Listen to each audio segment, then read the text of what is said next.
Hey, good morning, Judea. I'm at the Children's Museum of Atlanta, and it is the Tuskegee Airmen exhibit. Tuskegee Airmen actually was formed 85 years ago yesterday, and they got a heck of a good record. They flew 179 missions and only lost bombers on 7 of those missions. So they had 172 missions without losing a single aircraft. And it's a really cool exhibit here for kids. There's a lot of interactive things. Even some adults are getting into it. And, you know, they got a lot of history here. They got some physics that you can make some airplanes and stuff. I like these little kiosks here. You got a lot of information. You can see a lot of history and stuff.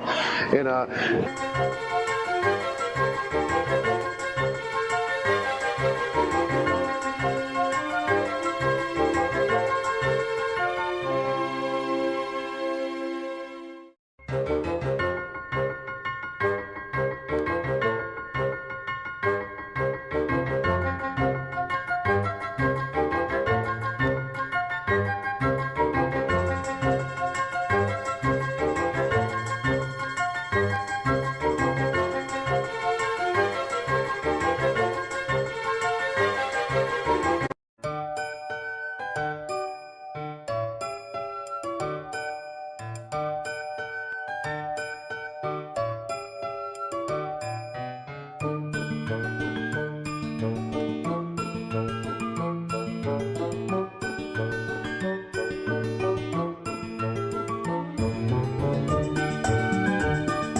Okay, Eli, unfortunately your shot froze. Hopefully we'll be able to get back out with you in a little bit. But just to give you some insight on what this exhibit is all about, I do have some notes here. So it's called Aim High, Soaring with the Tuskegee Airmen. And if you've never heard of the Tuskegee Airmen before, they were the first African-American military pilots and support personnel in the U.S. Armed Forces, so a pretty big deal.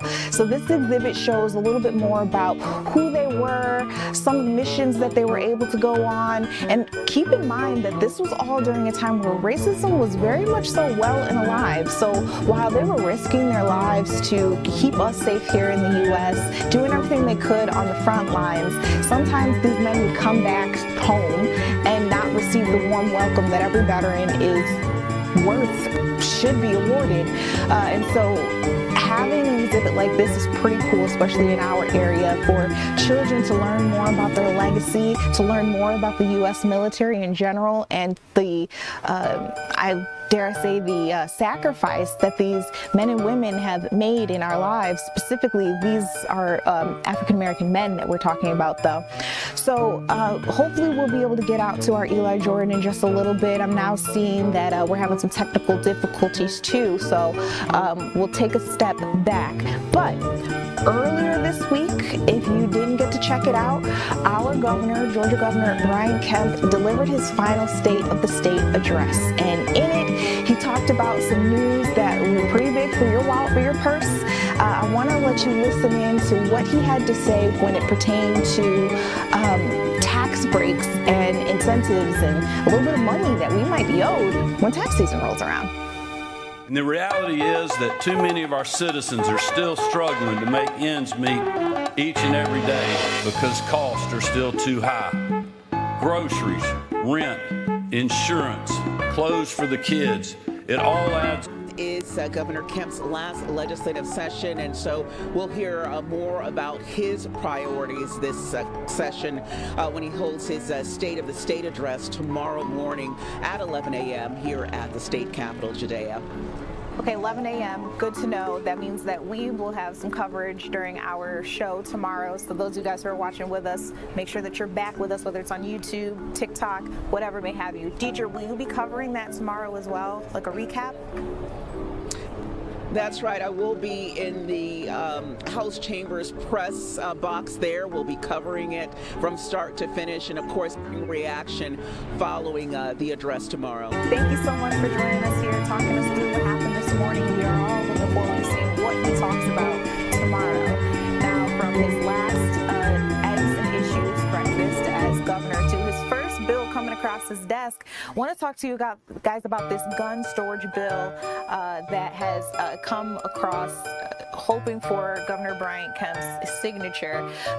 Georgia lawmakers approved their first bill of this year's legislative session. They passed that bill. It's going to be a gun storage ban bill, 32 to 21 yesterday. It already cleared the Georgia House of Representatives on the final day of last year's session. So this bill will ban cities from requiring gun owners to lock up their guns inside their vehicles. A judge in Chatham County ruled last November that a requirement by the city of Savannah to do so was unconstitutional. So that measure will await Governor Brian Kemp's signature. He can choose to sign into law, or he could issue a veto. So, what's going to happen is still to be seen. Moving forward with a massive drug bust, we're talking marijuana, cars, and a whole lot of cash. 2 brothers were arrested. Large amounts of drugs were seized. This is during an 8-month investigation into a trafficking organization operating in parts of Georgia and Alabama, according to our according to our law enforcement officers. Now, on May 1st, the 2 people you're looking at on your screen there, these are brothers Jacob and Morris Robinson. They were arrested and charged after a search was conducted in Russell County.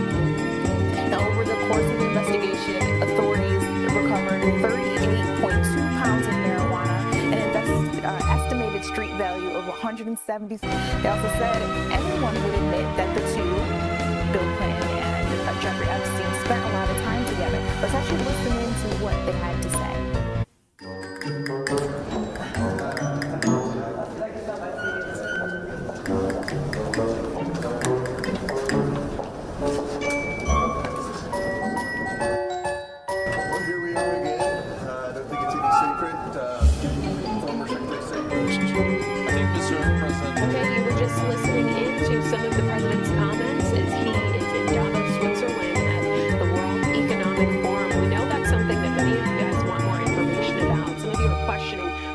Even mean. That's why we're going to continue to follow this for you. It is happening now. As soon as we get any further developments, you can count on us to bring them to you, both on air and online in the capacity that you're watching for lunch. If anybody has questions on this topic, you guys have been very boisterous in our comments on TikTok Live. So let's go ahead and just give some people some context if you're just now tuning in. Hi, hello, good morning. Thanks for being here. You were just listening to a White House press briefing on an updated dietary measure. Maybe you saw that pyramid that we're so used to seeing that faces this way, now faces this way, completely opposite of what we're used to. And then this whole conversation came from White House. When we were denied entry. You were just listening as articles of impeachment were just introduced for Kristi Noem. They're coming from Illinois Representative Robin Kelly, who represents some parts of the Chicago area. She was outlining some of what many people have experienced from ICE agents in that area. She specifically brought up what she called the South Shore raid. She said it looked like something straight out of a movie trailer, and so passionately put it here. She said Renee Nicole Good, who died in Minneapolis, Minnesota. Okay, you were just listening in as Attorney General Pam Bondi testifies on Capitol Hill. She's going to continue to be pelted with questions here on a variety of topics. I am looking in our chat on TikTok Live to see what kind of questions you guys have for us, as this is a news conversation. So if you see a story that you care about, that you're curious about, please don't hesitate to leave a comment in the chat. For now, I have a question for you. Portion of what jurors are listening to right now. This is a live recording. So to just put this in simple terms, you're watching an interview from the day after the Appalachia High School shooting, in which investigators were talking to the accused. So you were again listening to some of the testimony in the Colin Gray trial. This father has one child accused of murdering 4 people, the other taking this. See, that got a lot of you talking. Some of you are in our chat saying just legalize it. It's just herbs. That's a direct quote from Burrell. I saw there was someone earlier asking about who was paying for the express lanes on Georgia 400. Jared, thank you for participating in the chat. I looked it up, and it's not taxpayer dollars. It's actually going to be paid through through this public-private partnership, and there was even like a $3.8 billion loan that the federal government is offering Georgia.